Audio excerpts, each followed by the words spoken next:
boys and girls, rabbits and squirrels, and welcome back to Sequest Travels. I hope you enjoy this video. I just wanted to cover a few things, some things that have popped up recently, and I hope you enjoy this video. If you do, please comment. I may say something you disagree with or something that you want to add to. Give me a good thumbs up, subscribe. Come on, everybody subscribe. You should definitely be subscribed to this channel. But yeah, there's some things that popped up.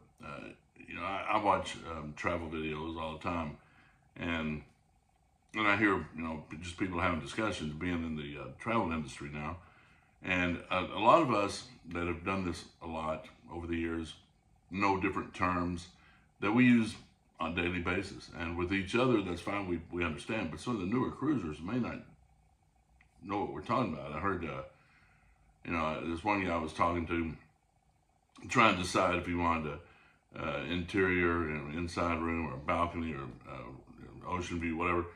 And I said, when you get back to your stateroom, I was talking about you're not going to spend a whole lot of time in your stateroom. And he said, well, I'm not sure I really want a stateroom. I just want a regular room. And he didn't understand that on a cruise ship, that's what they're called, really. It doesn't matter. But I got in the habit of calling them staterooms.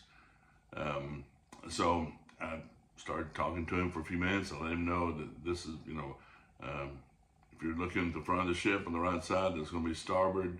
The other side is going to be port. You got forward, you got aft. The little things like that. But he didn't know. How are you supposed to know? Until you learn that.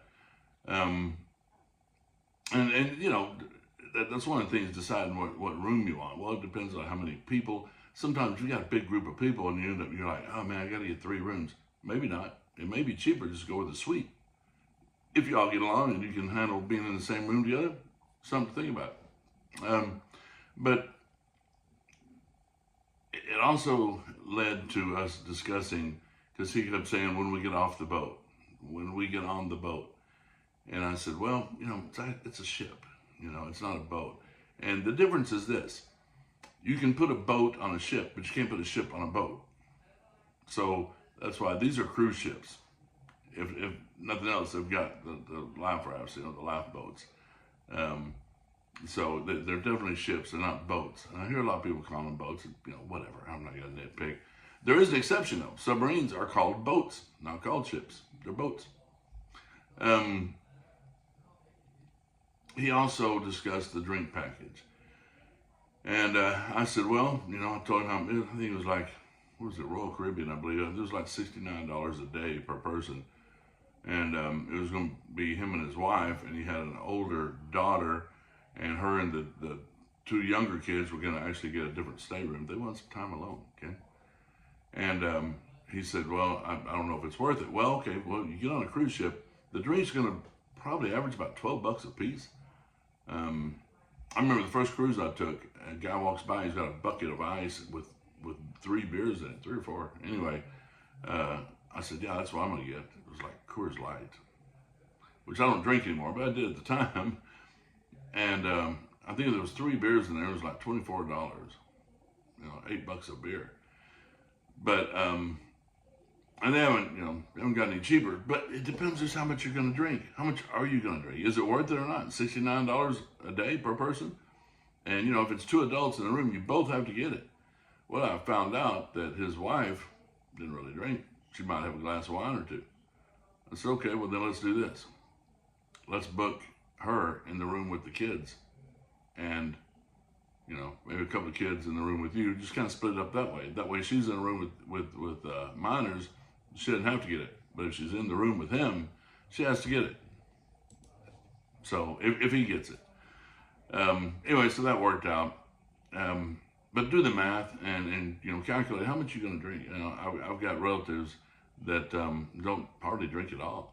But they get on a cruise ship and it's on. And they get the drink package. It's amazing. Anyway. Okay, so another thing came up. Passports. Okay. Technically, you don't have to have a passport to cruise. I highly recommend it. It's not that hard to get. It's not that expensive. You can go with your birth certificate and maybe, do that with small children. I don't know. But if you do, hopefully cruise with your passport. You don't have to take it with you when you get off the ship. A lot of people think they have to take their passport with them.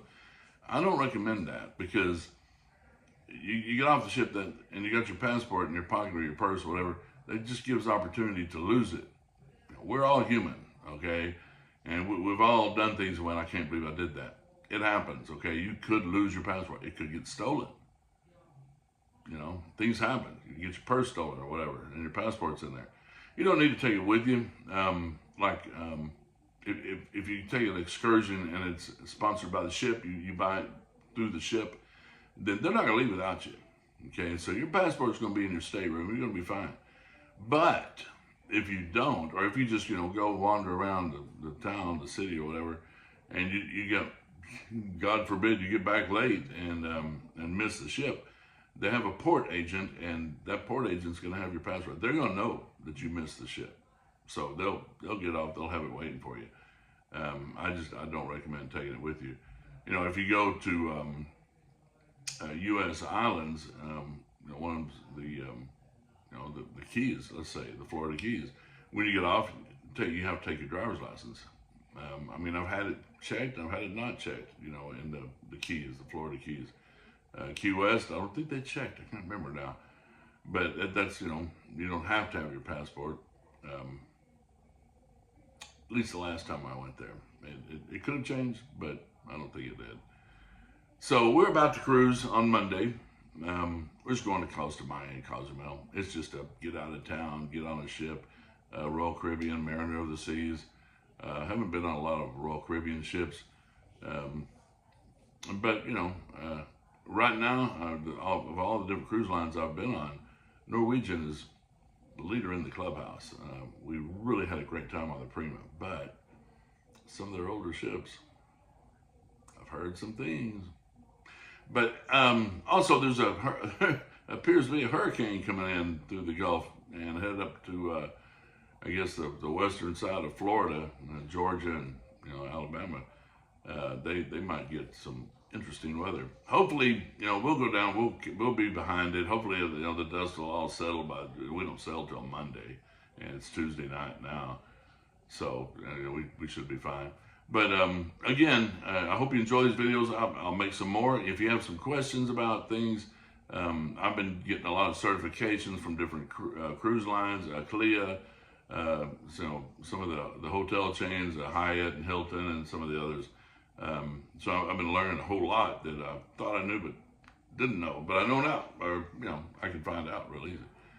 Come along with me. Of course, there's going to be some videos from the cruise, and subscribe to Sequest Travels, and always request Sequest.